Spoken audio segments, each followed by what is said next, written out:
Altså, du kan se på den arkitekturen her, hvor ufattelig grusom den altså, det et bygg, jeg sa det fra talerstolen, totalt strippet for identitet og uttrykk.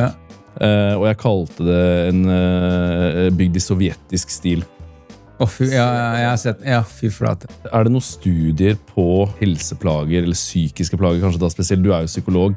De som går gjennom vakre gater, de gjør utslag som viser redusert stress, mens de som går gjennom stygge gater, de gjør utslag som viser økt stress. Jeg synes jo det ligner på sovjetblokker, da. Som de kaller det modernistisk på en måte. Men, En som følger oss på Instagram fra Lørenskog, som foreslo å bytte navnet til Lørengrad. 100%, altså. 100%. Det det jeg skal kalle det fremover. Lørengrad. Nå vi her. Yes. Du klar for å bli roastet? Nei, ikke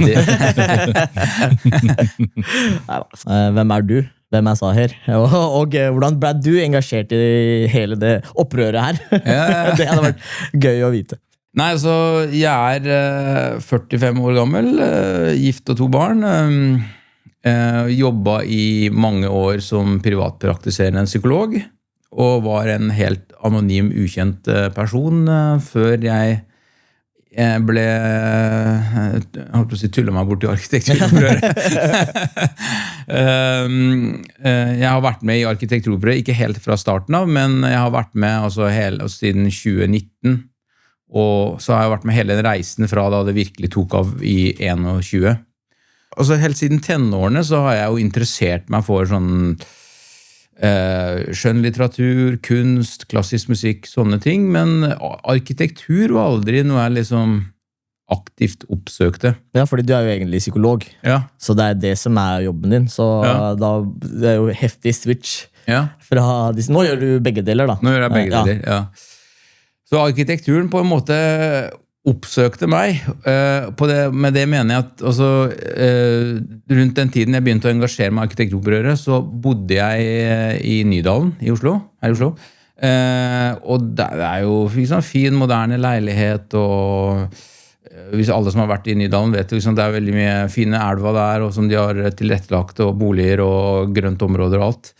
Så var det et eller annet med at liksom jeg gikk rundt der, og så gikk jeg rundt andre steder i byen, og så begynte jeg liksom å tenke over hvorfor føler jeg meg mer vel i Oslos eldre bydeler, som for eksempel Grünerløkka, eller Sankthanshaugen, eller her Majorstua, Frogner.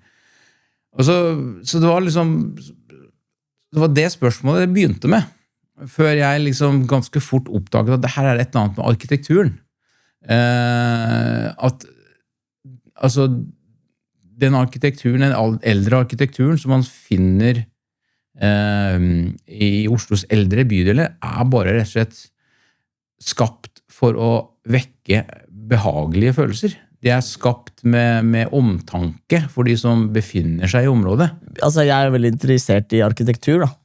Så tenkte jeg å spørre deg, hva arkitektopprøret? Arkitekturopprøret egentlig et opprør. Nei, altså, det var et fenomen som oppstod i Sverige for 12-15 år siden, som var et opprør da, mot det man opplever som utrivelig, moderne, likegyldig, stygg arkitektur. Startet med en Facebook-gruppe der, og så har det vokst og blitt veldig svært der, minst like stor som i Norge. Og så var det en mann som het Audun Eng, som dessverre har gått bort nå, for et par år siden, han var involvert i stedsutvikling og arkitektur siden 70-tallet. Han var blant annet en av de viktigste årsakene til at Grünerløkka ble reddet fra sanering på 80-tallet. Riktig. Så han har alltid vært interessert i dette, og så startet han norsk arkitekturopprør, da, for problemene jo akkurat det samme her som i Sverige og mange andre land i Europa. Så ja, så det var sånn det spede begynnelsen var. Så hvorfor har Facebook-gruppa deres vokst så fort? Og det jo en av de største gruppene i Norge, tror jeg. Ja, altså på sosiale medier til sammen så har vi jo over 150 000 følgere. 150 000 følgere, ja. Så det jo over snart 100 000 på Instagram, og litt I underkant av 50 000 på Facebook da. Ok, det jo ikke verst. Nei. Når det dere gikk over til å bli en organisasjon, og hvor mange medlemmer har dere I organisasjonen? Vi ble organisasjon I høsten 2024, temmelig nøyaktig et år siden. Nå vi I underkant av 2000 medlemmer, betalende medlemmer. Det jo så mange som føler at den jobben dere gjør riktig. Ja. Dere har fått masse følelser fra folk som enige med dere. Ja. Hva tror du grunnen til det Jeg tror det har rett og slett med å gjøre at veldig mange enige. Altså mange kjenner seg igjen I problemstillingen, og mange kjenner seg igjen at moderne arkitektur bare dekker, det visse typer behov som den ikke dekker. Selv om det fint med moderne boliger med høy standard og god kuldeisolering og alt der, så det et eller annet når du kommer ut av leiligheten, så kjenner du på et eller annet, her det et eller annet som mangler. Når du ikke lenger sitter I leiligheten din og ikke ser bygget utenfra, men går ned på gata og ser byggene, da blir det synlig at arkitektur har et helt annet aspekt ved seg, en helt annen dimensjon, som bare mer enn boligbygging. Ja. Altså, hvorfor det man begynte å gå bort fra den type klassiske arkitekturen som du beskriver, som gir deg den gode følelsen, og så over til denne nye arkitekturen som modernismen, eller hva det nå kalles, som gir deg en dårlig følelse? Da? Hvis man kan kalle det modernisme, da. Jeg synes jo det ligner på sovjetblokker, da. Som de kaller det modernistisk på en måte, men Ja, nei, det jo arkitektenes skyld. Skal vi ta dem? Nei, altså, det jo et komplekst spørsmål selvfølgelig, og jeg har brukt mange år på å forstå det der.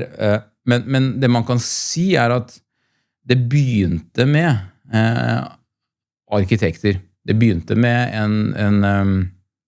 også I dag det jo mange andre enn bare arkitekter som har skylden, men det begynte med at en gruppe innflytelseslike arkitekter på sånn cirka 20-30-tallet, ikke sant? På den tid hvor liksom Europa var på mange måter I ideologisk omveltning, så kom de på en ideen om en helt ny type arkitektur, ikke sant? Og det skjøt fart etter andre verdenskrig.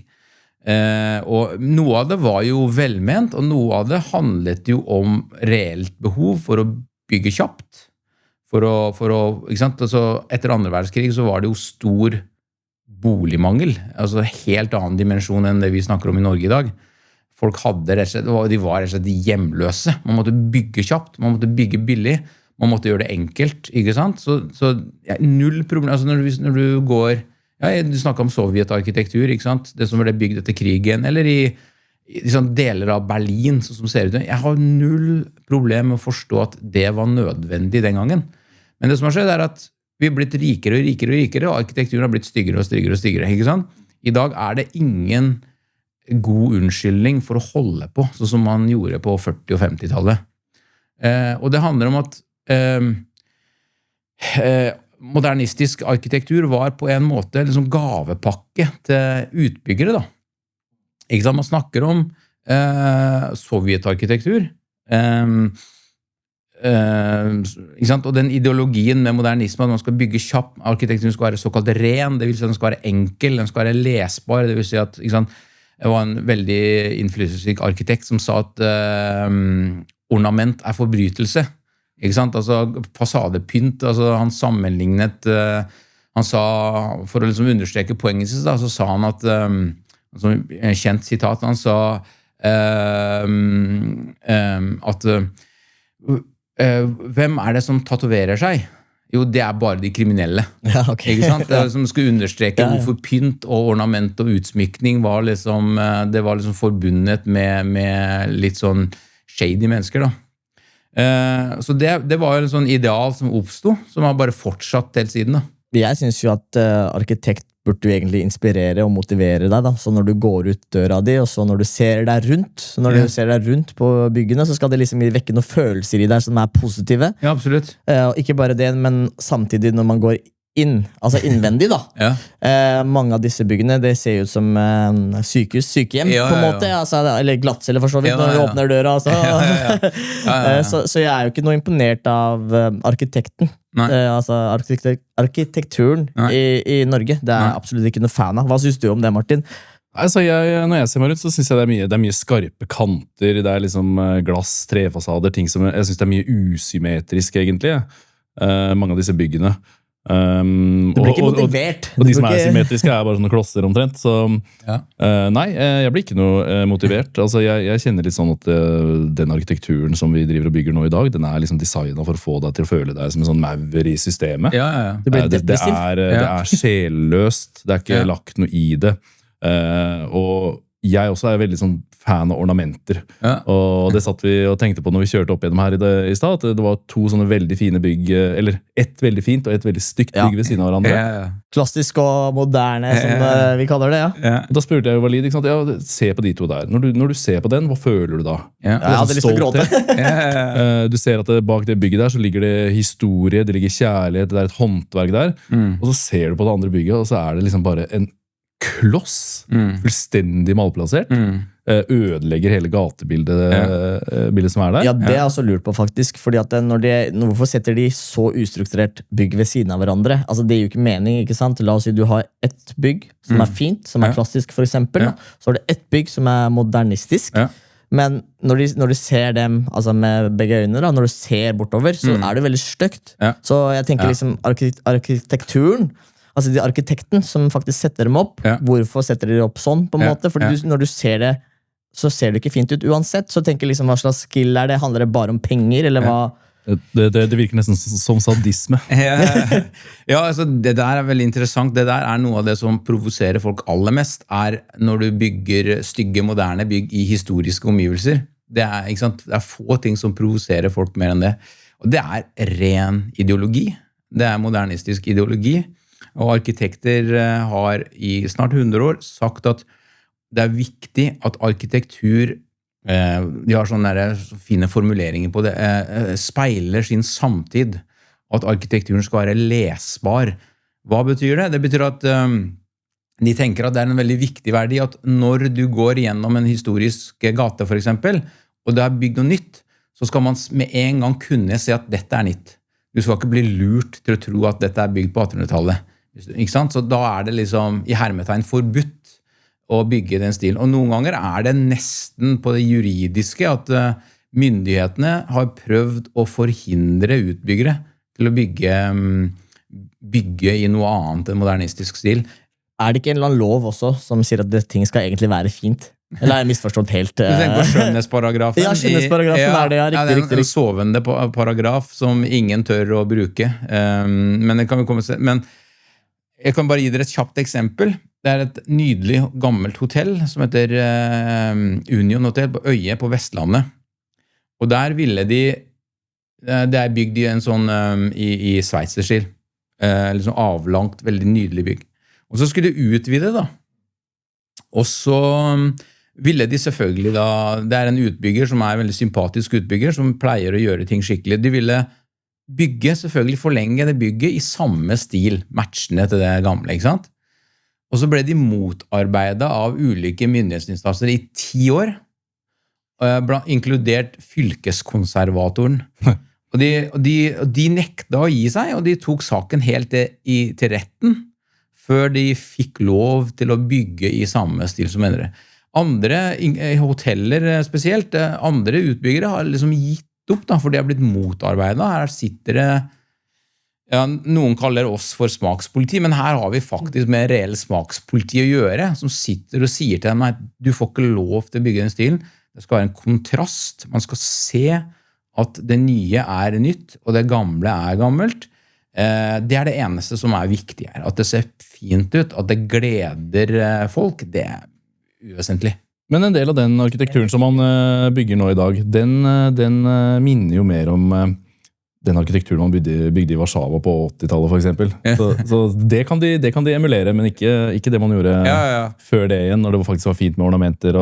Ja. Det er lov å, som man sier, stilkopi er greit, så lenge det er modernisme.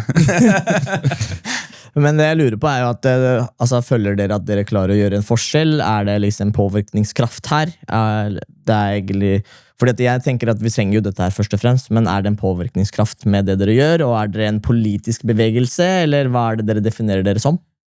Ja, altså, vi har jo selvfølgelig fått oppmerksomheten, det ingen tvil, men og så var vi, apropos organisasjon, altså, vi var litt sånn tvilende veldig lenge på om vi skulle bli organisasjon. Fordi vi følte at vi et opprør, vi litt sånn rebelske av oss, vi snakker høyt, vi sier ting som arkitekter ofte ikke tør å si, eller synes flaut å si, eller noe sånt.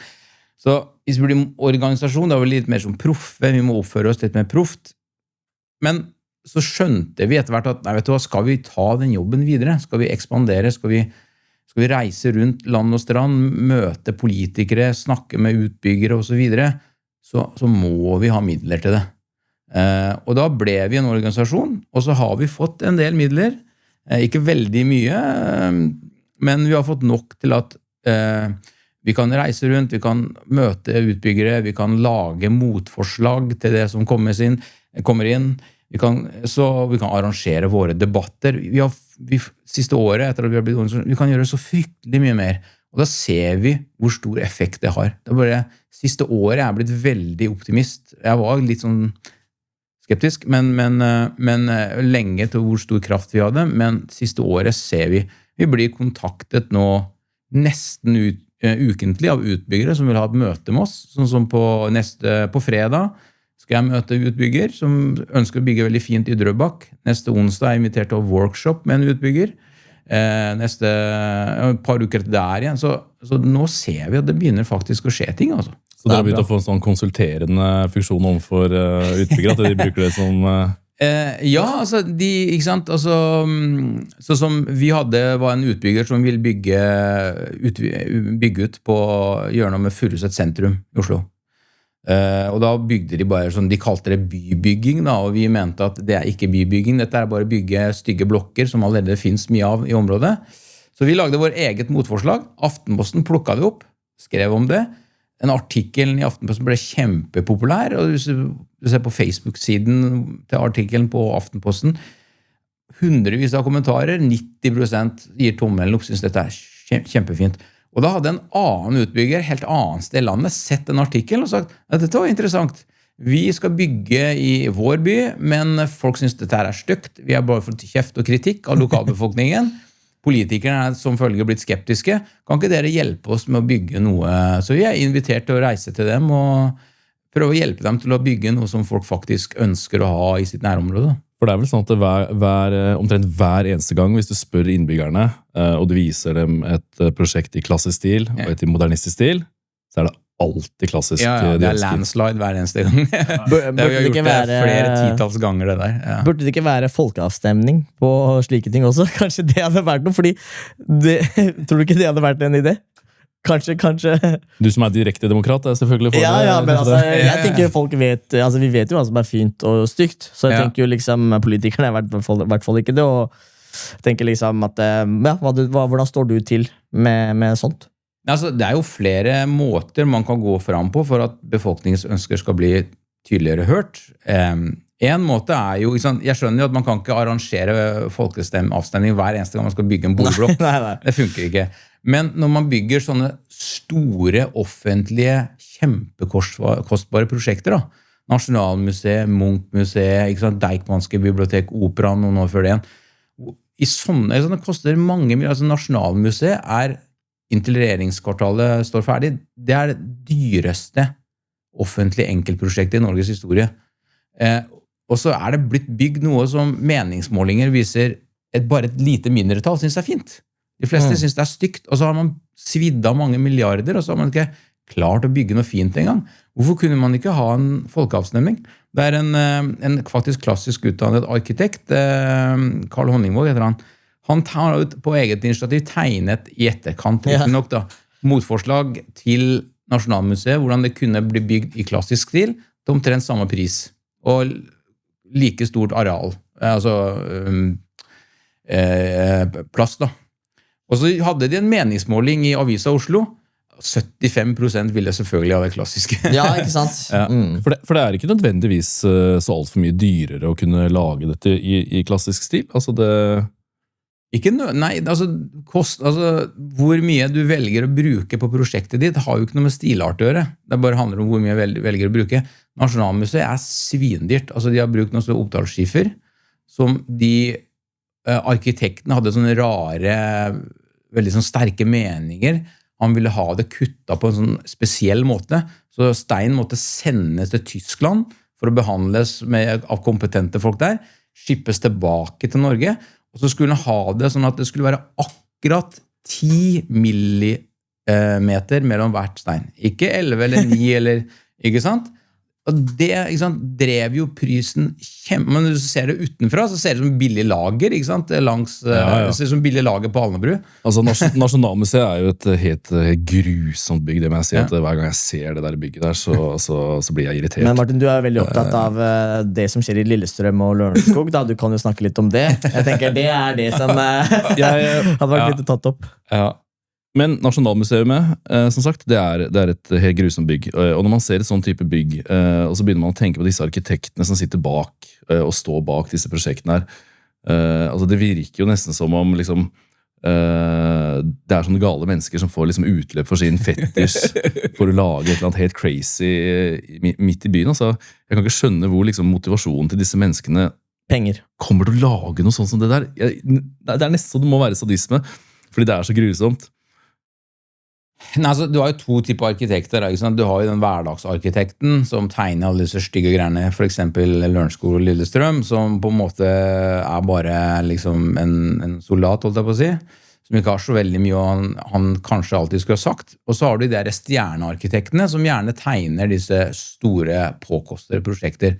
Og de får jo, ikke sant, de har stort ego ofte, og de får jo selvfølgelig ideene sine langt mer realisert. Og det jo svindyre prosjekter, ikke sant? Og da handler det egentlig bare om at det en navleskuende øvelse. De bryr seg bare om seg selv, og realisere sitt prosjekt, bygge seg CV og liksom, signatur. Skal lage en annen sånn brand, ikke sant? Så den arkitekten som tegnet Nasjonalmuseet, han var vel ikke sånn topp verdenskjent arkitekt i forkant. Han var likevel ganske kjent da. Og av andre arkitekter ansett for å være en veldig dyktig arkitekt. Og Aftenposten, altså vi har jo sånn arkitekturpriser hvert år, hvor vi kårer Norges styggeste og vakreste nybygg. Og i 2022 så var jo Nasjonalmuseet som ble kåret til årets styggeste nybygg. Stemt fram av ca. 11 000 mennesker. Og da konfronterte jo Aftenposten med han. De hadde en sånn reportasje med, og han bor jo selv selvfølgelig i en klassisk bygård i Napoli. Ja, og kjører en sånn der gammeldags båt. Ja. Og når jeg hører det, så tenker jeg sånn at tror du det noen av disse arkitektene som liksom bare rett og slett driver gjøn med oss? At de rett og slett vet hva de gjør med bybildet når de setter inn en sånn kloss som ikke ser ut liksom midt i et flott boligstrøk, for eksempel? Jeg så et intervju med en av verdens mest kjente arkitekter, som heter Rem Koolhaas, som snakket om hvordan han skulle liksom gjenoppfinne en ny måte å leve på. Og så tenker jeg med sine bygg da, og så tenker jeg gjenoppfinne. Skal du liksom tvinge folk i en eller annen idé du har om hva som god måte å bruke byen på eller leve på? Hvorfor ikke ta utgangspunkt i det vi har av kunnskap om hvordan folk liker å bo, hvordan de bruker byene sine, etc. Jeg synes jo klassisk jo veldig fint. Jeg har sett masse bilder av det, jeg har sett mange bygg i dag, og vi har jo kjørt forbi en del hus og boliger. Og vi synes også at den klassiske stilen veldig fin, men samtidig så mener jeg at når de kaller det modernistisk da, så føler ikke jeg at det moderne. Jeg har sagt det i sted også, at det føles ut som sovjetblokker, så jeg hadde ikke definert det som moderne engang. Fordi du kan jo for eksempel se på Dubai da. Dubai jo veldig fint i forhold til mange andre land, og de har jo veldig fin struktur på ting, så tror du at Norge kunne ha klart å konkurrere med dem også innenfor arkitekt da? arkitektur om Dubai? Ja, arkitekturen til Dubai er riktig. Det håper jeg virkelig ikke.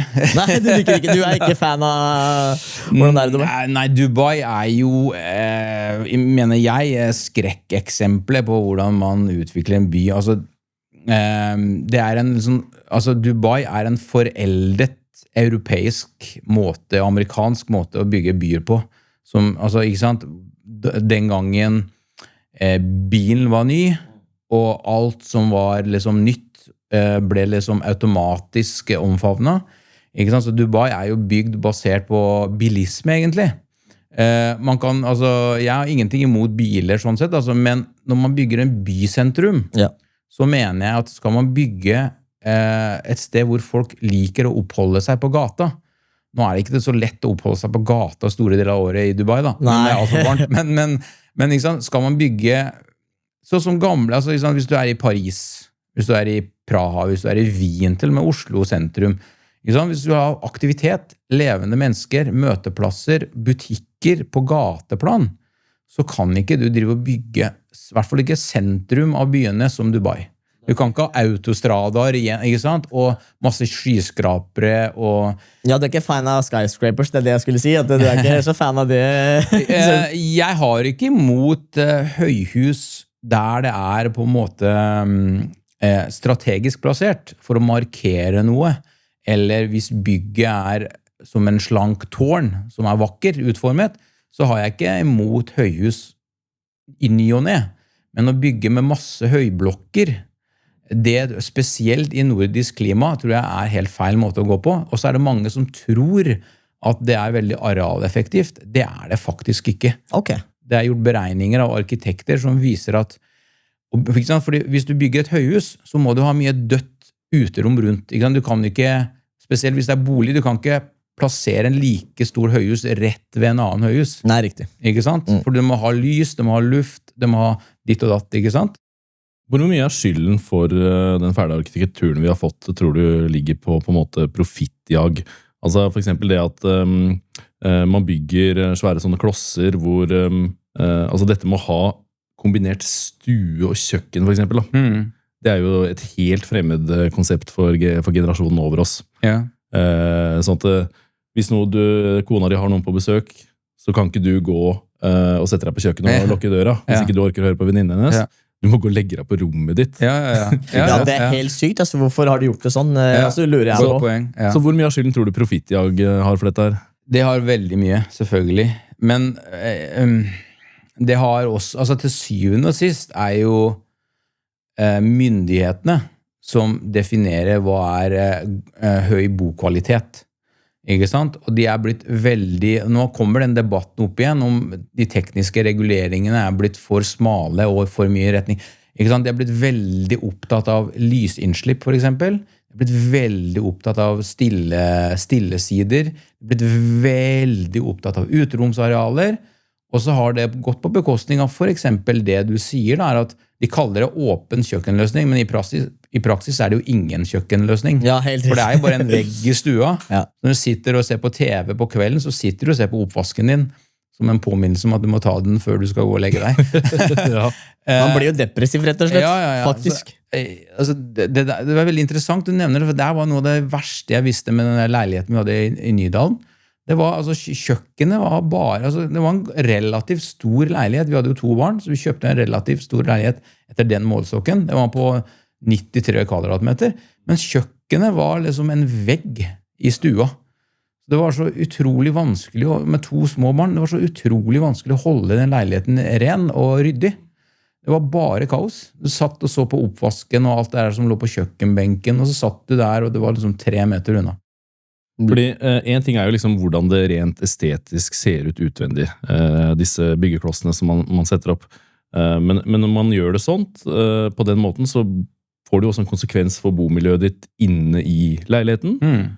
Så ikke bare dør sjelen din av å se på selve bygget utvendig, men det er lagt opp på en måte som også var utenkelig da, i gamle dager. Ja, men jeg er helt enig med det der, faktisk, fordi at det, som jeg nevnte i sted, at jeg vil heller være i bygg der hvor jeg blir inspirert, ikke sant? Når du ser på fine ting, vakre ting, så blir du sjelen, du får ro I sjela, egentlig. Du bare begynner å mimre om ting, ikke sant? Og det jo en veldig hyggelig tanke å ha, ikke sant? Følelse å ha.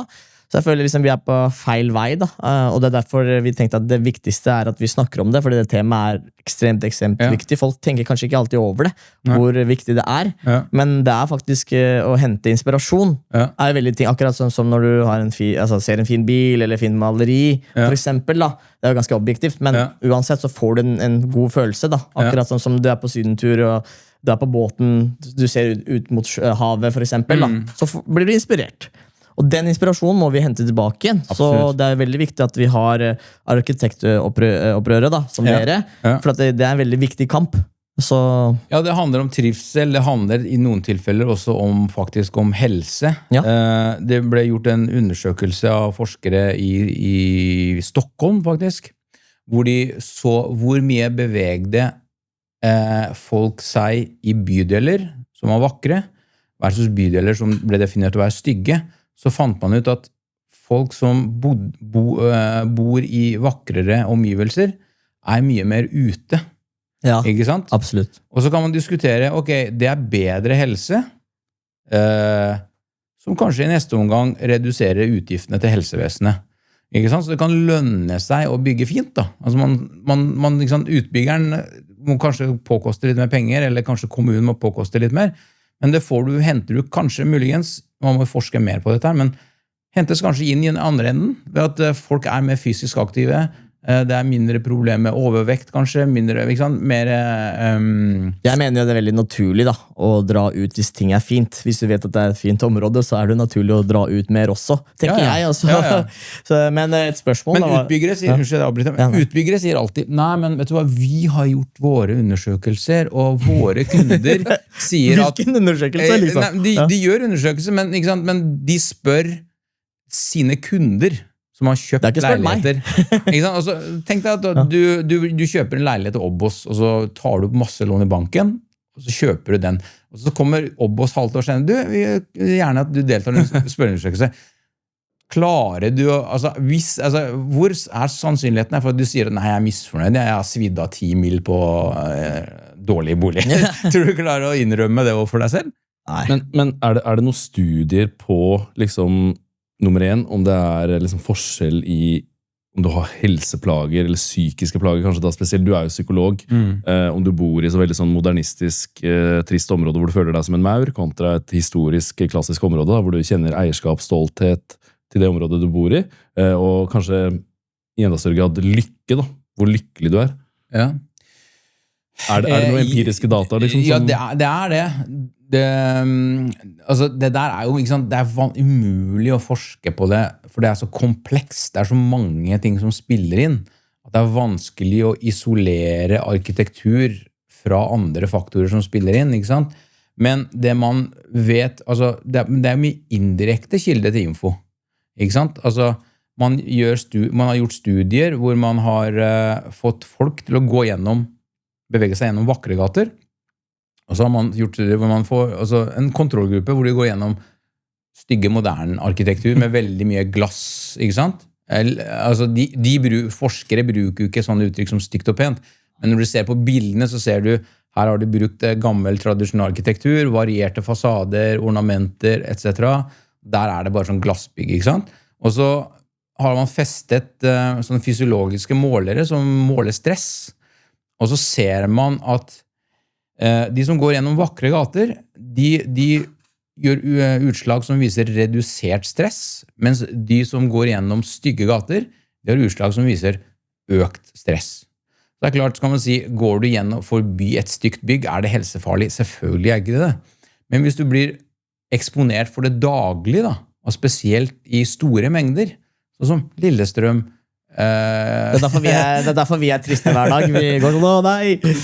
Så kan man jo snakke om det, og I tillegg til alt det andre, ikke sant, at folk mindre fysisk aktive, mindre ute, de møter kanskje mindre på andre mennesker, så indirekte data det jo, kan man jo trekke sine konklusjoner. Men hvordan kan man hvordan kan folk presse frem endringer da? De som har lyst til å endre på dette, fordi en ting jo at dere har startet en movement da, arkitektopprøret på en måte, men hvordan kan folk presse frem endring hvis vi ønsker et finere og klassisk struktur da, eller arkitekt arkitektur. Hvordan skal vi gjøre det, på en måte? Melde seg inn i arkitekturopprøret.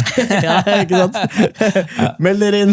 Nei, det er en måte å gjøre det på, for da får vi midler til å jobbe enda mer med det. Men det er jo egentlig det mest effektive er å bare sende høflige, saklige, men kritiske meldinger til utbyggere og politikere. Det er mange som gjør, de kontakter og sier, nå har jeg sendt en e-post til min lokale politiker, nå har jeg kommentert på Facebook-siden til en utbygger, og så bare bruke 5 minutter i ny og ned til å sende en e-post, eller legge inn en kommentar, eller skryte av de som bygger fint. Sånne ting er utrolig effektivt, altså, i mengden. Ja. Men det er jo mange som sier det, fordi altså, jeg er jo lokalpolitiker i Rælingen.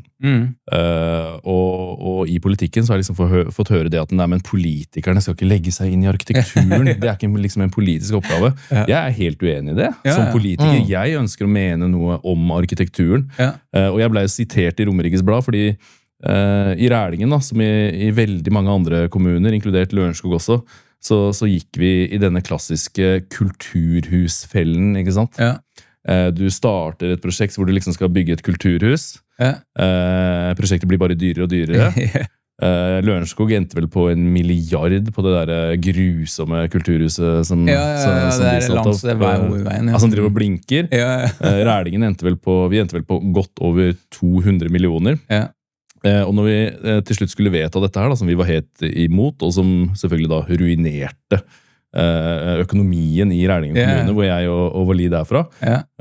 Bygget heter jo Ravinen. Jeg kalte det Ruinen, fordi vi ble ruin. The Ruins! og det de klarte å bygge, altså du kan se på den arkitekturen her, hvor ufattelig grusom den er. Altså det er et bygg, jeg sa det fra talerstolen, totalt strippet for identitet og uttrykk. Og jeg kalte det en bygd i sovjetisk stil. Se på det der, ikke sant? Fy flate. Det der er hjemkommunen til meg og Walid. Altså skal vi inn til fengselet, eller? Det er så forutsigbart og banalt i tillegg. Her har arkitekten prøvd å gjøre et eller annet originalt, og så ser det akkurat ut som alle andre arkitekter, hans kolleger tegner. Og jeg ble feilsitert i Romerikes Blad, faktisk. Jeg ble beskyldt for å ha kalt bygd i stalinistisk arkitektur. Jeg sa sovjetisk. Sovjetisk, ja, det er. Det er absolutt det er. Ja, det der er felle man kan gå i, for stalinistisk arkitektur var jo noe helt annet enn den senere, det man kjenner igjen som sovjetisk. Ja, fordi det var, altså, er det stalinistisk, vil det si på en måte brutalistisk, eller brutalisme? Nei, altså, Stalin selv kan du gjøre litt sånn begrepsoppklaring her? Ja, ikke sant? Altså, like etter krigen, så Stalin var veldig imponert av arkitekturen, de klassiske høyhusene på Manhattan, skyskraperne, som var kjempehøye, men som var bygd som monumentale med søyler og, ikke sant? De tingene der som klassisk arkitektur, blåst opp i mange ganger størrelsen, ikke sant? Stalin var veldig glad i de, så han fikk jo bygd veldig mange sånne bygg. De er fine å se på, men de er jo helt grotesk svære. Ikke sant? Sånn der, hvis du har sett en sånn hotellkompleks som heter Seven Sisters, 7 søstre i Moskva. Gigantisk, ikke sant? Det er ganske fint hvis det hadde vært litt mindre. Ja, ok, ja, du er ikke så glad i... Men poenget var at det er stalinistisk arkitektur. Veldig sånn påkostet, forseggjorte fasader, ornamenter og så videre. Og så kom, når han døde da, så kom det der man som de fleste ikke sant, omtaler som sovjetarkitektur, ikke sant? Det ser ut som Løren og Lillestrøm og Lørenskog. Det er den der enkle kassene, trykt opp i mange eksemplarer, ikke sant? Det er uendelig, ikke sant? Helt likt. Men det som er interessant er jo at arkitekturen under Sovjet var omtrent like ille som det man bygger i Norge i dag, men under Sovjetunionen så var man i hvert fall mer generøse med uteromsområdene. Det var mye mer park, mye mer planter, mye mer trær. Boligene hadde litt høyere takhøyde enn det dagens boliger har. De hadde sikkert et ordentlig kjøkken, og ikke bare... Ikke sant? Så det er liksom, man sammenligner det som en versting, men det man sammenligner med var jo ikke så ille.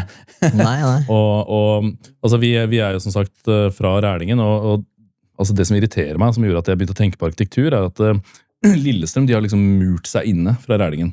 Så du ser dette grusomme Scandic-bygget, ikke sant? Alt dette her, bare satt med sånn vegg mot Rælingen. Så vi må stirre på hver gang vi kommer. Ryggen til Rælingen. Bare vist oss ryggen, og så lokka seg inne, og endret egentlig en by som hadde et litt sånn der særpreg, da, sånn mye gamle bygg. Det er jo kanskje noen få, altså der hvor kulturpuben og sånn ligger i Lillestrøm, ikke sant? Det er jo de få gamle bygga som er igjen. Og så har du Lørenskog, og dere har jo joket mye med det på Instagram og Facebook, hvor dere sammenligner Lørenskog med sovjetarkitekturen, og det er jo klin likt. Det er jo helt fascinerende å se på hvor likt det er. Det var faktisk en som følger oss på Instagram fra Lørenskog, som han foreslo å bytte navnet til Lørengrad. 100%, altså 100%. Det er det jeg skal kalle det fremover. Lørengrad. Lørengrad. Den skal vi spre i Rælingen. Det er den captionen vi skal bruke, og det er Lørengrad. Den skal vi faktisk bruke. Det blir en hashtag. Det var skikkelig bra, altså. Men vil du fortelle litt, hva er det som har skjedd i Lillestrøm og i Lørenskog? Altså, hva er det arkitektene har klart å gjøre med de to bygdene der? Det er rett og slett inkompetente politikere som har skjedd. Som altså, for å være litt snill, altså, det er komplekst, ikke sant? Altså, det har vært mye press på de kommuner rundt Oslo, om at de må liksom ta sin del av ansvaret med boligutbygging, ikke sant? Og så det er en del av det, at de har følt at nå må vi bygge masse her, for å avlaste Oslo litt, og boligmangel og de tingene der, og ikke sant, jeg tror det er rundt 60% av de som bor i Lillestrøm jobber jo i en annen kommune, stort sett Oslo, og 30% cirka av Lørenskogs innbyggere jobber i Oslo. Så det er mye pendling ut, fram og tilbake. Og det er en villet politikk da. Ideen var at det skal være med tanke på, altså det skal være miljøvennlig, fordi da bygger man jo tog og kollektivtransport og alle, ikke sant, pendler fram og tilbake. Og så er det jo politikere, lokalpolitikere, som de vet ikke hva de vil med byen sin, ikke sant?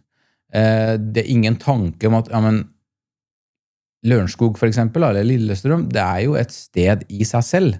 Det er ikke bare en sånn der, i fotball kaller man ikke sånn de mindre klubbene som selger sine beste spillere til de beste klubbene for feeder club, ikke sant? Altså, Lørenskog og Lillestrøm har blitt sånn feeder town til Oslo, ikke sant? Skal de være noe mer? Skal de ha en egen identitet? Skal de være på en måte et attraktivt sted i seg selv? Et sted man ikke bare flytter fordi man må, fordi man har ikke råd til å bo i Oslo? Eller skal det være et sted hvor man har lyst til å flytte til? Men er det ikke, altså jeg har jo også hørt mye av presset på Lørenskog. Det kommer jo av at innvandrere som kommer til Norge, når de får penger og vil på en måte flytte ut fra kanskje ikke de beste strøkene i Oslo, da. Nei. Så ønsker man å flytte mot Lørenskog. Ja. Demografien der har ikke nok kjennskap til, men det er jo klart, altså innvandrere har jo i snitt lavere inntekt enn resten av altså etniske nordmenn, så det blir jo naturlig for dem å finne bolig der de har råd, da. Og det er jo noe lavere boligpriser i for eksempel Lørenskog enn i Oslo, det er jo det. Så jeg forstår jo at de trekker dit. Jeg føler at alt har blitt dyrt, ja. Alt er sånn super expensive. Hus, leiligheter, alt mulig rart. Det er jo nesten ikke, altså sånne småleiligheter som kostet hva da 2 millioner før, jeg er jo oppe i sånn 4-5 millioner kroner nå, i Oslo i hvert fall. Ja, det er jo ikke mening, og de leilighetene er jo nesten som glattceller. Ja. Så, og når vi kommer tilbake til følelser da, og man blir jo veldig depressiv av sånne ting, å være liksom innesperret i en liten leilighet, og så studenter spesielt, når de skal jo på skolen, og de skal studere, og for dem er det jo veldig, veldig viktig at arkitekturen er fin og god, for at man må ikke føle seg at man er i en studenthybel som er så liten, og så føler man seg presset. Det er nesten glattcellefølelse. Det tror jeg er veldig liksom urovekkende da. Altså, jeg må jo le, altså jeg leste ordføreren i Lørenskog, altså kalte jo Skåresletta, for de som ikke vet det, er liksom ment å være hovedgata i Lørenskog. Hun kalte det Lørenskogs Karl Johan. Ja, ok. Altså, skal man le eller gråte? Begge deler, tenker jeg. Altså, mener hun virkelig det? Altså, alle kan søke opp Skåresletta. Det en sånn lang, bred bilvei med helt identisk bygg, en lang rekke, og det eneste du finner på gateplanen uendelig antall frisører og sushi takeaway og kebabshopper.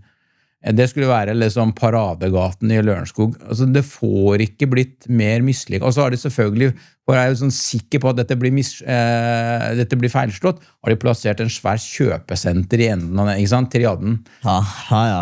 Det helt sykt, faktisk. Men det faktisk interessant. Da. Du har veldig gode, i hvert fall gode tanker og ideer om hvordan ting skal være. Da. Så hvis du skulle ha valgt, da, hvis dere skulle fått bestemme, hvordan hadde Norge sett ut for eksempel i 2050? Hvis dere fikk stafettpinnen i dag, så bare hei, vær så god, så her. Nå det din tur, nå skal du fikse opp og rydde opp i Norge. Gjør det fint. Det ikke rocket science, altså. Det ikke det. Det å bare gjøre sånn som man gjorde før i tiden. Bygge byen som et sammenhengende sted, med gatenettverk, med kvartaler. Man kan bygge private gårdsrom for beboerne, plassere balkongene mot et stille område, stille bakgård, grønt områder, og så kan man ha fasadene, kan man bygge dem vakre med den type arkitektur folk faktisk liker. Ikke bygge veiene for brede, bygge dem mer lunere, ha butikker, ikke sant? Det sånn som man gjør, altså, Oslo sentrum, Bergen sentrum, trenger ikke å reise til utlandet en gang, Trondheim sentrum, bygge sånn som det. Ikke sant? Det ikke mer komplisert enn det. Det ikke sånn at vi må finne ut hvordan vi skal gjøre dette. Vi har allerede svarene. Jeg helt enig med deg at det ikke rocket science. Det det ikke, fordi at når man bare kjører, så man ser jo hva som fint og ikke, og så kommer det folk og sier, ja, men det jo person til person forskjellig. Jeg mener at hovedsakelig så ser man jo hva som fint og stygt. Og spesielt når du ser disse Sovjet-blokkene kontra den klassiske stilen, du ser veldig klart og tydelig at hva som fint der, og at de ikke klarer å definere hva som fint og stygt, og sier, ja, men vi bare kjører på. Det for meg ikke holdbart i det hele tatt. Hva tenker du om det? Nei, for eksempel hvis vi går tilbake til Lillestrøm da. Altså, det jo en by som åpenbart et offer for en sånn fortettingspolitikk med noen fullstendig inkompetente byplanleggere. Og noe av det som kanskje irriterer meg aller mest da, når jeg går rundt i Lillestrøm, så det at det ikke noe space mellom disse blokkene. Altså, det liksom bare helt klint inn på hverandre. Ikke noe utområde før du kommer ut mot elva og sånn. Så liksom i kjernen der så har de ført en sånn fortettingspolitikk som har ødelagt hele byen. Så liksom, hva tenker du om denne fortettingspolitikken? Hvor stor skyld har den? Altså, Frogner strøk, ikke bydel, Frogner strøk, altså det folk flest forbinder med Frogner i Oslo, det Norges mest fortettet sted. Ikke sant? Det bor ingen sted så mange mennesker per kvadratkilometer som der. Og det oppleves det som overcrowded der? Nei, det gjør ikke det. Og grunnen til det nettopp det vi snakker om, det har noe med strukturen å gjøre, byens struktur. På Frogner, altså, der har man en sammenhengende by. Man har moderate høyder, man har i stedet for å bygge de gigantiske, ubrukelige uteområdene rundt, som egentlig hverken private eller offentlige, ikke sant? De som ikke bor i den blokka har ikke noe der å gjøre. Hvorfor skal jeg gå forbi en blokk, liksom? Og de som bor i blokka, de har ikke noe eierskapsfølelse til det, fordi de føler at ja, men dette her har jo alle tilgang. Ikke sant? På Frogner har man sammenhengende gatenettverk, man har kvartaler, man har moderate høyder, som gjør at selv om det ganske tett, så oppleves det ikke sånn, det oppleves som et trivelig sted å være. Så det mens på for eksempel Lørenskog, så har man valgt en sånn modernistisk byplanlegging med punkthus, ikke sant? Ideen egentlig sånn i teorien god, folk skal ha lyse og luftige leiligheter, blir ikke sånn i praksis. Det blir strekk i byen, det blir ikke noe ordentlige gater, det blir bare sånn blokker med masse sånn pliktmessig plen rundt, som de kaller det. Det hverken park eller noe sted noen har lyst til å henge. Det bare et sånn plenområde mellom to blokker. Du står ikke utenfor bygget og tar selfie, for det fint. Nei, og så det folk gjør de setter seg i bilen og kjører til kjøpesenteret, for det ikke noe særlig butikker, for det ikke noe gater å ha butikker i. Og så kjører de hjem igjen, parkerer og går opp til blokka si, ikke sant? Så da føles det tett, fordi da har alle blokkene disse balkongene, og så sitter du og ser på naboblokka, ikke sant? Og du ser at naboen sitter i bare bokseren og soler seg, ikke sant? Det nesten så du kan rekke ut hånda og låne kaffe av han. Sånn at det der veldig sånn strukturproblem. Det byplanleggingsproblem, som du var litt inne på. Man strukturerer byen på en helt feil måte. Er det noen byer eller kommuner i Norge som du synes fortjener ros, og som har fått til en utbygging av liksom boliger og områder som liksom sammenhengende, som bra, som god? Nei, dessverre. Ingen lyspunkter. Vet du hva? Jeg vil egentlig bare skryte dagen lang, helt ærlig. Jeg vil skryte av utbyggere, jeg vil skryte av politikere. Jeg tror vi kommer dit, altså vi ser en stemningsskifte, ikke sant? For eksempel, bare for å ta et eksempel, Miljøpartiet De Grønne i Oslo, som var egentlig forfektet helt andre idealer enn arkitekturopera ganske lenge, de gikk ut til Aftenposten og sa, for vi sa jo, ikke sant, bygg klassisk by i Furuset sentrum. Og så gikk det, hvorfor kan vi ikke det? Hvorfor kan vi ikke bygge Frogner på Furuset? Kvartaler, vakker arkitektur. Ikke sant? De synes det var kjempegod idé. Og så det veldig mye mer sånn stemning for å se litt på de tekniske forskriftene. Den her definisjonen av hva bokvalitet er blitt veldig snevert. Man har dratt det alt for langt i retning lysinnslipp og stillesoner og sånne ting, på bekostning av helt andre ting. Så jeg tror vi får en endring i tekniske forskrifter som gjør det lettere å bygge klassiske byer, og jeg tror også det mye mer politisk vilje til det. Det kommer til de største byene først. Det kommer til Oslo, Bergen, Trondheim og så videre, og så vil det, tror jeg, etter hvert sprer seg til andre mindre byer også. Så jeg mer optimistisk nå enn for bare et år siden. Det finnes noen gode eksempler fra Frankrike og Tyskland på... Der finnes det mange eksempler. Vil du si litt om det? Ja, vi skryter jo mye av fine byggeprosjekter, og til og med hele byer og bydeler fra utlandet, for å vise at det mulig. Da. Det har også effekt, det. Så et eksempel var jo en av disse, ikke sant? Paris en vakker by selvfølgelig, men alle som har vært i Paris sine forsteder, finner stort sett ikke mer sørgelige steder i verden enn Paris sine forsteder, gjerne bygd etter andre verdenskrig. Stygge blokker, ingenting å finne på der, ingen gater, høy kriminalitet, ikke sant? Høy arbeidsledighet, og så videre. Så man gjorde, da kom vi litt inn på det jeg snakket om, at man må vite hva man ønsker som politiker. Man må være en vilje til å skape det bra. Der det en forstad til Paris som heter Le Plessis-Robinson. For å være litt fransk her. Og det man gjorde, det var at man bestemte seg fra begynnelsen av 1990-tallet av. De fjernet alt. Alle som bodde i de blokkene, de fikk lov til å komme tilbake og få en leilighet etter at det ble bygd opp på nytt. Der bygde man som en Paris sentrum, med kvartaler, med gater, med vakker arkitektur. Det ser ut som Paris sentrum der, men det nytt. Og da har man fått bukt med mange av disse sosiale problemene. Det arbeidsplasser der igjen, så langt færre mennesker trenger å pendle til Paris sentrum. Kriminaliteten har gått betraktelig ned. 30% av de boligene der satt av til folk med lav inntekt. Så det ikke noe sånn Porsche-sted eller noe sånt. Helt vanlige mennesker som bor der. Det bruker vi veldig som eksempel. Og det prosjektet det ikke bare arkitekturbyrå i Norge som skryter av det. Det anerkjent internasjonalt for å være et veldig vellykket byfornyelsesprosjekt. Og vi ser at andre forsteder i Paris begynner å kopiere den modellen nå. Så det det noe vi har skrytt mye av, som også politikere begynner å plukke opp nå etter hvert. Aftenposten skrev jo i en artikkel om det Le Plessis-Robinson. Så det viktig å hente inspirasjon fra andre steder, der hvor det faktisk funker, og der hvor det fint. Ikke sant? Det veldig viktig at vi ser på det. Altså, det liksom, ingenting kulere for nordmenn enn Berlin og New York, ikke sant? Så skjer det ting i New York og Berlin, da det kult, da kommer det til Norge. Så vi prøver å vise at, vet du hva, det arkitekturopprøret forfekter, det skjer i Berlin, det skjer i Paris, det skjer i New York, ikke sant? Og da gjør det mye mer inntrykk I stedet for å vise en sånn rart sted I Russland, liksom, hvor en oljeark har bygd. Ja. Ja. Så når vi ser, de gjør det sånn I Berlin, ja, da det jo kult. Da må vi gjøre det I Norge.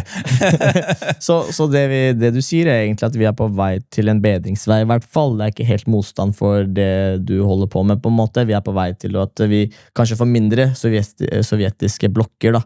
Fremover, fordi utbyggerne, politikerne og arkitekturene har begynt å forstå at arkitektene har begynt å forstå at det skal være finere og det skal være klassisk kanskje, eller har de fått det bildet inn I hodet nå, mener du? På glid, men ikke på vei, kanskje? Ja, ja helt klart. Det god definisjon. Altså, som sagt, det siste året, og det sier jeg med utgangspunkt I hvor mye vi blir kontaktet av politikere og utbyggere, så vi ser at det skjer noe flere store byer I Norge.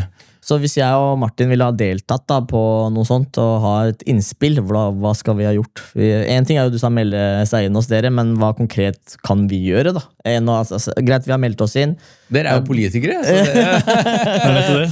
Ja, dere burde vite hva man skal gjøre. Vi må jo be kommunen vår Han jo veteran I politikken Jeg har jo akkurat startet Så må jeg cut me some slack men, jeg sitter ikke I plankomiteen så Nei, men sånn med arkitektur og byutvikling ofte liksom, det mange politikere liksom, som du var inne på, de vil ikke mene om det så det liksom, konfronterer du politikere med arkitektur så blir det med en gang veldig usikre så hvis det kommer en politiker som mener veldig sterkt og foreslå fornuftige ting, så kan en som politiker få ganske mye makt.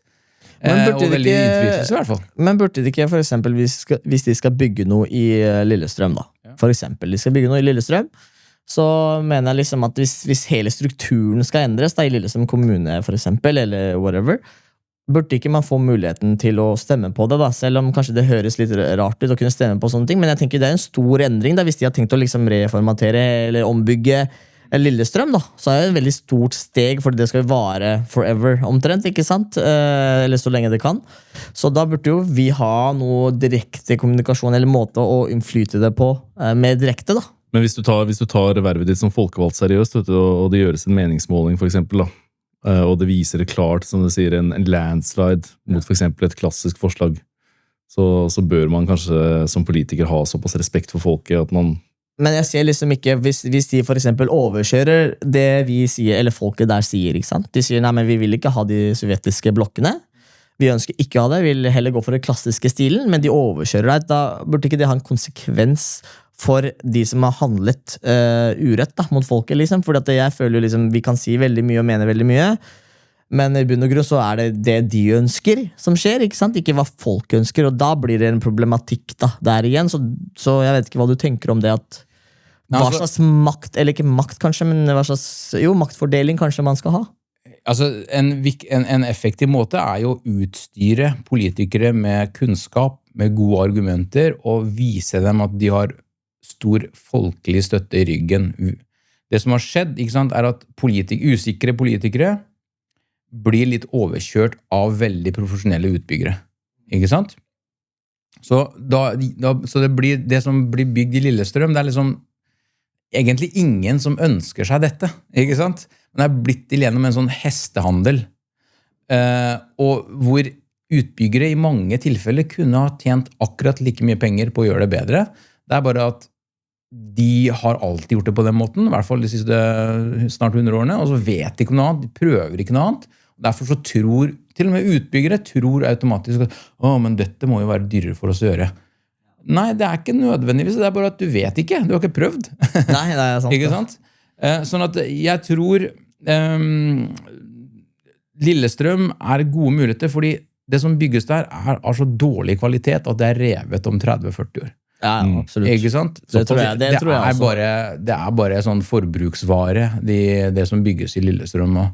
Så man må begynne et sted, man må vete at, nei, vet du hva, vi skal ha en ordentlig, Lillestrøm skal bli en ordentlig by, og det skal være vakkert her, det skal være noe som tiltrekker seg oppmerksomhet utenfra, det skal være et sted hvor folk har lyst til å flytte, ikke fordi de må, fordi det så dyrt på Grünerløkka I Oslo. Altså, jeg jo lokalpolitiker selv, og alle vi som engasjert og aktive I lokalpolitikken I en kommune, vi underbetalte deltidspolitikere som på en måte gjør det av et engasjement, ikke sant? Fordi vi bryr oss om bygda. Og i omtrent hver eneste kommune i Norge, eller ikke hver eneste, men de aller fleste, så det jo den eneste ansatte heltidspolitikeren, det jo ordføreren. Og mange partigrupper jo veldig små. Altså, de har kanskje bare én representant i kommunestyret, og så har de 3, 4, kanskje 5 representanter i styret sitt, begrenset medlemsbase.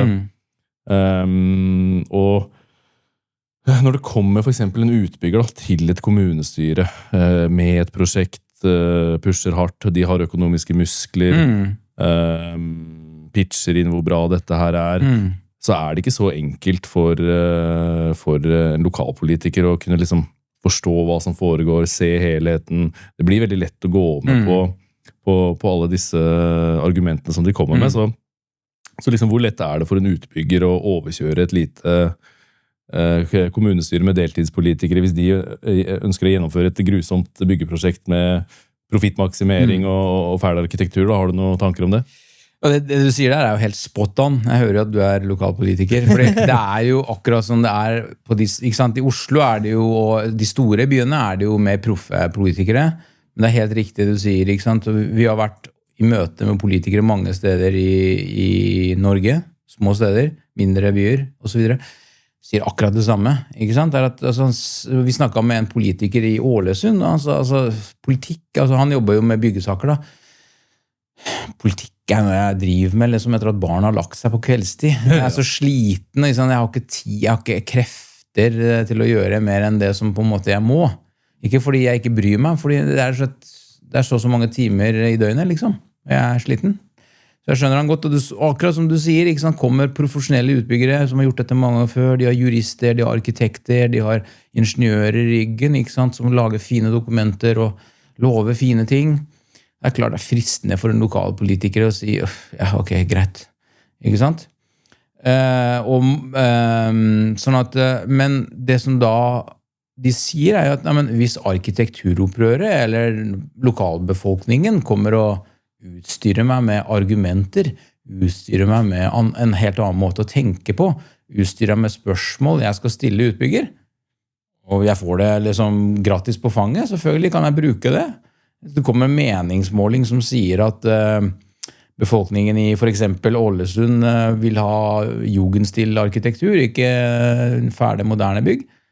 Kan jeg vise denne meningsmålingen og si, nei, sorry utbygger, du må bygge jugendstil. Så det jo naivt på begge, men man kan vippe det i begge sider, ikke sant? En politiker vil høre på en utbygger, men hvis politikeren føler at man har blitt matet med argumenter og kunnskap og spørsmål fra utbyggere, så tror jeg faktisk at politikeren like gjerne kan si det utbyggerne ønsker, beboerne eller innbyggerne ønsker de skal si, ikke sant? Så at jeg tror ikke løpet kjørt bare fordi politikere i de fleste steder ikke gjør det på heltid og ikke profesjonelle.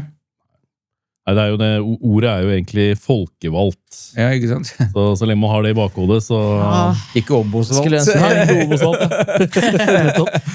ja. Nei, det spennende det. Nå forsvinner jo han, eller forsvinner var stygt. Nå har jo... klipp det vekk. Nå blir jo han, skal jo obersjefen gå av. Så vi har jo foreslått at arkitekturopprøret skal ta over. Ja, det et veldig godt forslag. Vi stemmer for det. For du har vel tidligere pekt ut Obos som liksom en av de 2 desiderte verstingene i Norge? Ja, Obos verstinger fordi, som jeg har sagt før, fordi de bygger mest. Og de har mest penger, ikke sant? Ja, sånn at jo mer du bygger, jo verre blir du, ikke sant? Men Obos altså, de litt liksom i gang de også, de ikke helt ubevegelige. Jeg leste jo altså liksom bare for 4-5 år siden så var det jo helt kistelukket mot arkitekturopprørets ideer. Nei, dette går ikke an å bygge i dag, og folk vil ha balkong og så videre og så videre. Men nå siste så ser vi jo, så sier han, nå endret ordlyden og sier, ja da, men vi ber våre arkitekter bli inspirert av klassisk arkitektur, men ikke helt som i gamle dager. Så tenker jeg bare holde på å pushe i et par år til, så kommer han til å bevege seg enda mer i retning arkitekturopprøret. Og det handler jo ene og alene om at, vil jeg tro, at utbyggerne ser at ja, men søren, de arkitekturopprøret, de har stor folkelig oppslutning. Det går liksom ikke an å ignorere dem. Hadde det vært en Facebook-gruppe med 500 medlemmer, så er det jo ikke noe å bry seg om. Men når du har liksom 150 000 medlemmer på sosiale medier, og når du har etter hvert generert ganske mye kunnskap om hva befolkningen ønsker seg, så du blir nødt til å forholde deg til arkitekturprøver på et vis. Dere mistet jo den der kontoen deres også på Instagram og diverse. Var det ikke slik? Fordi jeg så her, og jeg leste her i går, kanskje, eller noen dager siden, angående en VG-artikkel som var om dere da. Ja. Og der var det noen pengetrøbbel og noen interne konflikter som det var snakk om da. Så jeg tenkte, kanskje du kunne liksom utdype litt mer på hva det handler om? Ja, den saken er jo både bursdag og julegave for VG, vet du. Ja. Så, nei, altså det... vi er jo som sagt blitt en medlemsforening, og vi har et styre, og så hadde vi en Snapchat-konto, og så var det et av de styremedlemmene som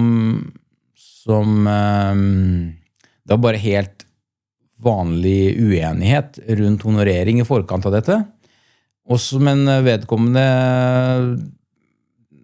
var uenig i en sak med resten av styret.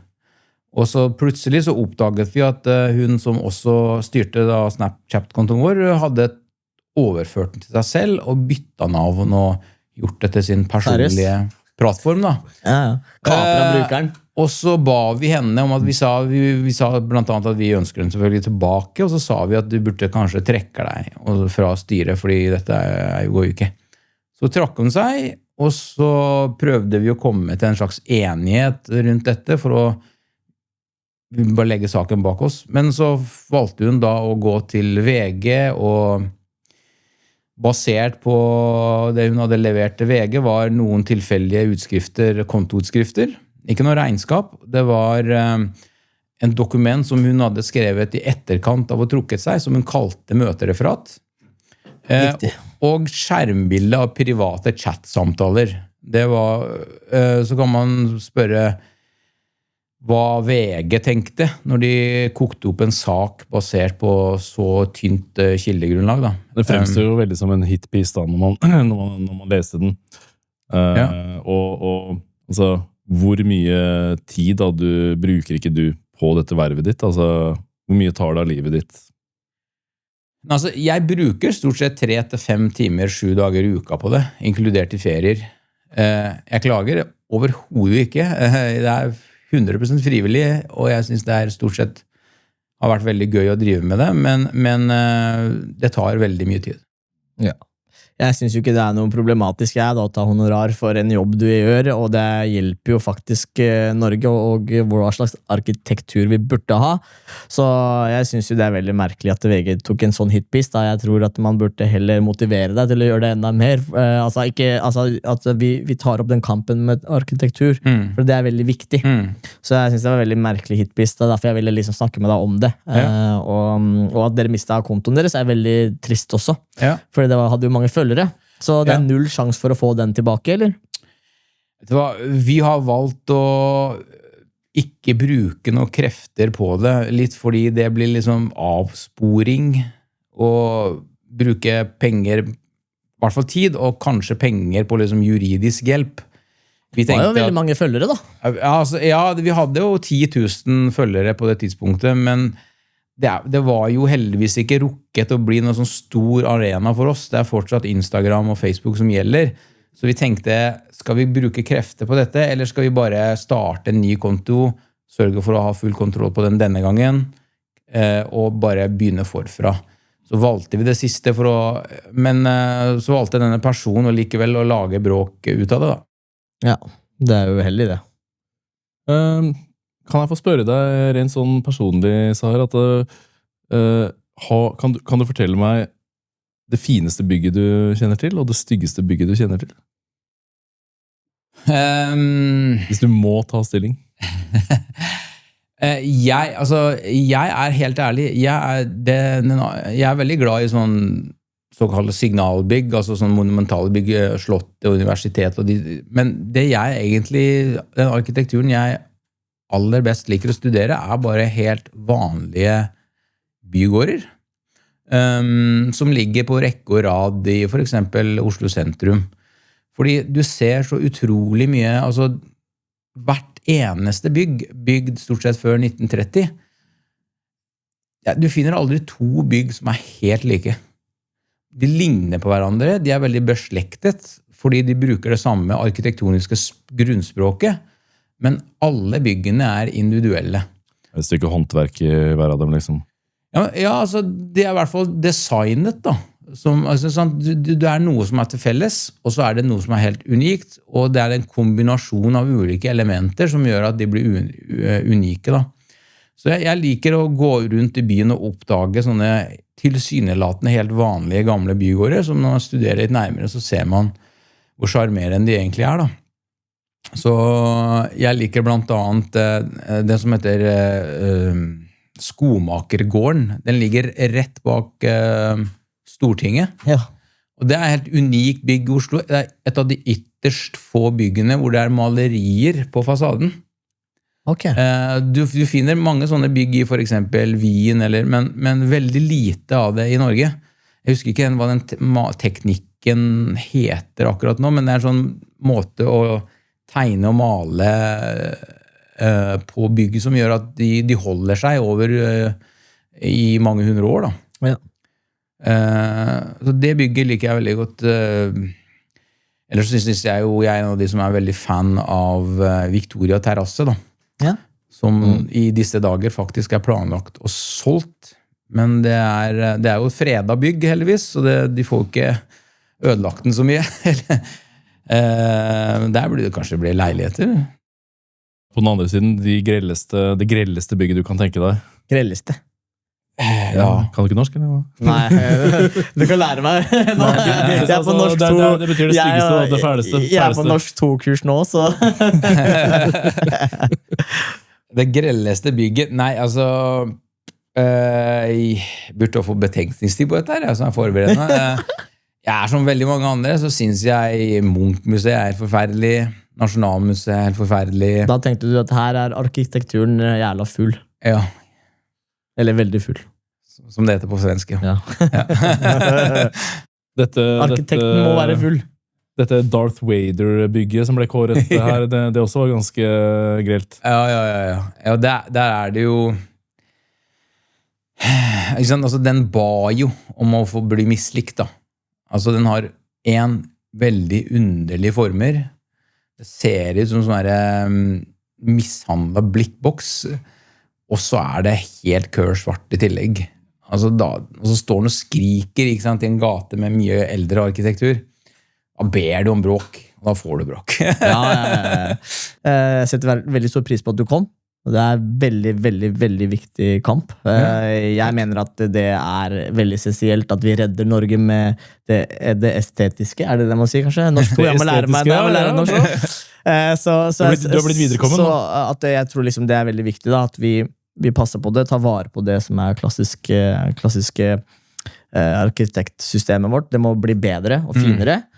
Fordi jeg ønsker å bo i et Norge der hvor når jeg går ut, at jeg blir motivert, jeg ser på bygget, jeg blir inspirert, jeg blir glad, og når jeg kommer inn døra, så åpner det seg, så bare, her vil jeg være, ikke sant? Jeg vil ikke se det sykehuset som jeg går forbi, jeg vil ikke ha de gangene, jeg vil også føle den følelsen, den varmen, da, fordi alt så kaldt, grått og trist. Og det ikke bra for oss. Nei, helt enig med deg. Ikke sant? Så jeg synes, ja, absolutt. Så jeg takker veldig for den jobben du gjør, og vi skal i hvert fall melde oss inn i opprøret her. Ja, nå begynner du å melde oss inn i mye organisasjoner her. Motvind også. Vi skal også i motvind nå. Så. Men tusen takk for at du kom hit, Saher. Takk for meg. Får jeg si til lytterne våre at meld dere inn i arkitekturopprøret. Arkitektur viktig. Så kommer vi til å sikkert prates igjen en eller annen gang down the road. Ja, det var hyggelig.